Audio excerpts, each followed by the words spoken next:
स्वागत है आपका हमारे चैनल पर। मैं हूं आपके साथ शिप्रा सैनी। महाराष्ट्र के गृह मंत्री पद से अनिल देशमुख के इस्तीफे के बाद अब शिवसेना नेता संजय राउत की बौखलाहट सामने आई है। संजय राउत ने केंद्रीय जांच एजेंसी सीबीआई पर सवाल उठाए हैं। उन्होंने कहा है कि सीबीआई कोई भगवान नहीं है। आपको बता दें, हाल ही में महाराष्ट्र के गृह मंत्री पद से अनिल देशमुख ने इस्तीफा दे दिया।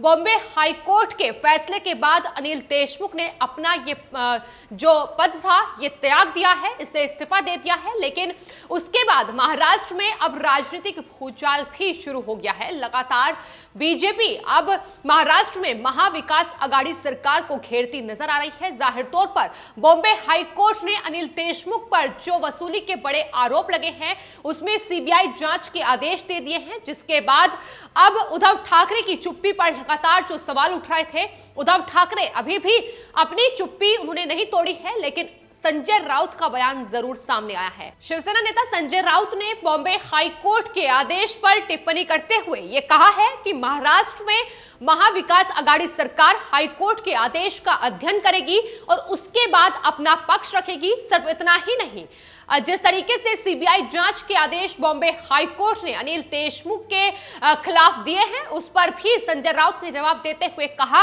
कि कोई भी जांच एजेंसी भगवान का अवतार नहीं है।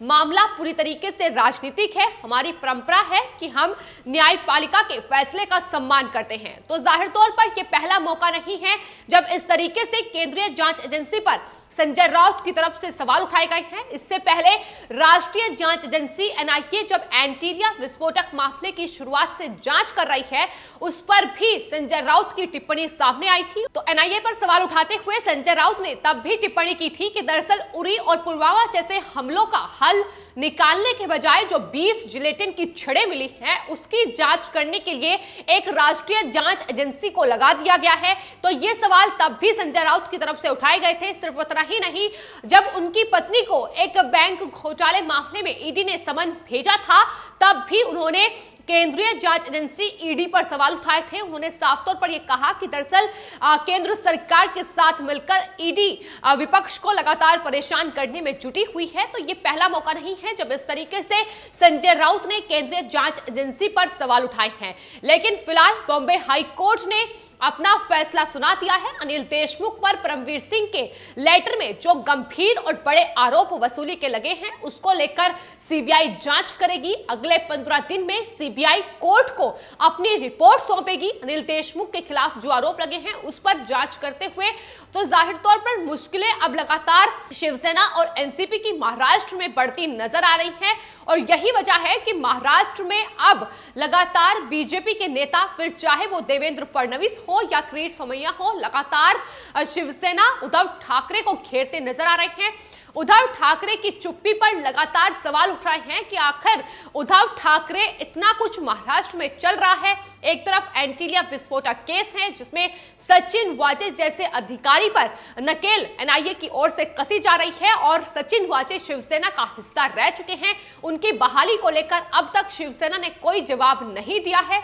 और दूसरा, परमवीर सिंह की चिट्ठी में वसूली कांड का जो बड़ा खुलासा महाराष्ट्र में हुआ है कि किस तरीके से ट्रांसफर पोस्टिंग के नाम पर वसूली चल रही थी। इसके अलावा महाराष्ट्र सरकार में जो मंत्री हैं वो टारगेट सचिन वाजे जैसे अधिकारियों को दे रहे थे। तो इस पर सफाई जरूर उद्धव ठाकरे को देनी चाहिए। इस पर जवाब उद्धव ठाकरे दें। अगर जवाब नहीं दे पा रहे हैं तो उद्धव ठाकरे को भी मुख्यमंत्री के पद पर रहने का कोई अधिकार नहीं है। उनके इस्तीफे की मांग भी अब बीजेपी की ओर से लगातार तेज हो गई है। तो फिलहाल महाराष्ट्र में अब अनिल देशमुख के इस्तीफे के बाद कहीं ना कहीं अब सियासी जो भूचाल है वो लगातार तेज हो रहा है। वहीं बीजेपी के आरोपों पर शिवसेना के नेता का यह जवाब है कि दरअसल बीजेपी कोई भी गठजोड़ कर महाराष्ट्र में सरकार बनाना चाहती है, वो महाविकास आघाड़ी सरकार को गिराना चाहती है और यही वजह है कि तमाम हमला जो है वो महाविकास आघाड़ी सरकार पर साधा जा रहा है। लेकिन एंटीलिया विस्फोटक केस अपने आप में महाराष्ट्र में एक बेहद गंभीर केस इस वक्त बन चुका है। जिस तरीके से देश के सबसे अमीर उद्योगपति मुकेश अंबानी को निशाना बनाया गया वसूली के लिए, सचिन वाजे जैसे क्राइम यूनिट के जो असिस्टेंट पुलिस इंस्पेक्टर हैं उनका इस्तेमाल सरकार के द्वारा किया गया। वसूली कांड का खुलासा इस पूरे एंटीलिया विस्फोटक केस के सामने आने के बाद ही महाराष्ट्र में सामने आया है, जिसमें यह साफ तौर पर परमवीर सिंह जो कि मुंबई के पूर्व पुलिस कमिश्नर रह चुके हैं, उनकी तरफ से खुलासा किया गया है कि न सिर्फ वसूली जो है वो एक गृह मंत्री महाराष्ट्र के अनिल देशमुख उनके द्वारा टारगेट 100 करोड़ का महीने में दिया जा रहा था, बल्कि जो पुलिस प्रशासन में भी पोस्टिंग हो रही है उसमें भी वसूली लगातार महाराष्ट्र में सरकार के मंत्रियों नेताओं के द्वारा की जा रही है। तो ये बड़ा खुलासा भी हुआ था और इन्हीं तमाम महत्वपूर्ण ये बिंदु थे जो उस याचिका में लिखे गए थे। जो याचिका बॉम्बे हाईकोर्ट में दायर की गई थी, उसी पर सुनवाई करते हुए बॉम्बे हाईकोर्ट ने यह साफ तौर पर कहा कि ये कोई असाधारण मामला नहीं है, बेहद गंभीर मामला है। अनिल देशमुख महाराष्ट्र के गृह मंत्री पर ये तमाम गंभीर आरोप लगे हैं जिसकी जांच जरूरी है। लेकिन एक और महत्वपूर्ण टिप्पणी बॉम्बे हाईकोर्ट की तरफ से करी गई थी। उन्होंने कहा था कि दरअसल पुलिस जो है वो इस पूरे मामले की जांच नहीं कर सकती है, क्योंकि महाराष्ट्र सरकार के अंतर्गत ही महाराष्ट्र की पुलिस आती है। ऐसे में निष्पक्ष जांच नहीं हो पाएगी और यही वजह है कि सीबीआई जांच के आदेश दिए गए हैं।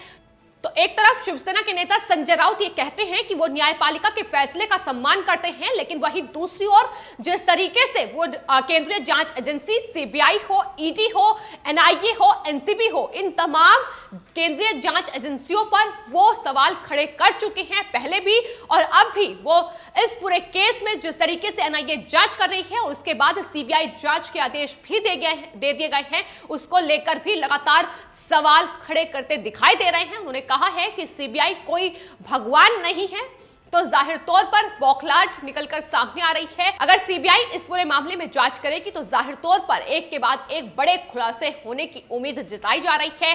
फिलहाल अनिल देशमुख महाराष्ट्र के गृह मंत्री पद से इस्तीफा दे चुके हैं। आखिर क्या वो भी इस पूरे केस में कोई राज उगलेंगे, इस बात को लेकर भी लगातार कयास लगाए जा रहे हैं। चूंकि महाराष्ट्र में एंटीलिया विस्फोटक केस, मनसुख हिरेन का मर्डर और उसके बाद परमवीर सिंह की चिट्ठी, ये कोई छोटा मामला नहीं है। जिस तरीके से इस पूरे केस में एक के बाद एक बड़े खुलासे हो रहे हैं और ये खुलासे महाराष्ट्र सरकार पर ही नकेल कसते नजर आ रहे हैं। महाराष्ट्र सरकार के मंत्री नेता ही लगातार इसमें फंसते नजर आ रहे हैं। फिलहाल सचिन वाजे जैसे अधिकारी को सस्पेंड करने के बाद परमवीर सिंह का ट्रांसफर और उसके बाद अब अनिल देशमुख का इस्तीफा, आखिर क्या महाराष्ट्र सरकार में आने वाले वक्त में और भी इस्तीफे हो सकते हैं? क्योंकि सीबीआई की जांच जब आगे बढ़ेगी तो जाहिर तौर पर इस जांच में कई बड़े खुलासे हो सकते हैं, ये माना जा रहा है। तो फिलहाल शिवसेना और खासतौर पर उद्धव ठाकरे की मुश्किलें लगातार महाराष्ट्र में बढ़ी हुई है।